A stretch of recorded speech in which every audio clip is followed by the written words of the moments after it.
সাবেক সেনাপ্রধান আজিজ আহমেদের ওপর মার্কিন নিষেধাজ্ঞা মানুষকে বিভ্রান্ত করার চেষ্টা বলে মন্তব্য করেছেন বিএনপি মহাসচিব মির্জা ফখরুল ইসলাম আলমগীর। মঙ্গলবার রাজধানীতে এক অনুষ্ঠানে তিনি আরও বলেন, উপজেলা নির্বাচনে মানুষের কোনো সায় নেই। জাতীয় গণতান্ত্রিক পার্টি জাগপার প্রতিষ্ঠাতা শফিউল আলম প্রধানের ৭ম মৃত্যুবার্ষিকীতে মঙ্গলবার ঢাকা রিপোর্টার্স ইউনিটিতে আলোচনা সভার আয়োজন করা হয়।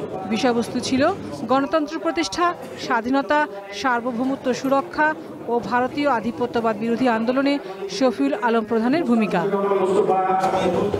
এতে বিএনপি মহাসচিব মির্জা ফখরুল ইসলাম আলমগীর বলেন, সাবেক সেনাপ্রধানের মার্কিন নিষেধাজ্ঞার বিষয়টি জনগণকে বিভ্রান্ত করার চেষ্টা।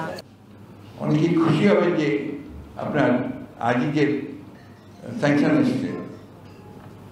আমি মনে করি যে ওটা হচ্ছে আরেকটা বিভ্রান্ত করা। বিভ্রান্ত হচ্ছি আমরা সবসময়।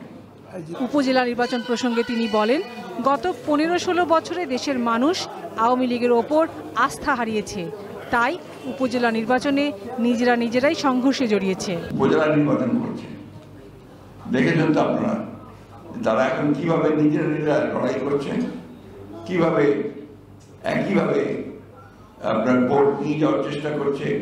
বিভিন্ন ভোটের সঙ্গে যারা জড়িত কর্মকর্তা তাদেরকে এখন বিভিন্ন প্রভাবিত করে তারা ভোট করার চেষ্টা করছে। রিজার্ভ কমে দেশের অর্থনীতি বিপর্যয়ের দিকে ধাবিত হচ্ছে বলে মন্তব্য করেন বিএনপি মহাসচিব। তারা অর্থনীতি ধ্বংস করে দিচ্ছে। লাবণী গুহ, দীপ্ত সংবাদ, ঢাকা।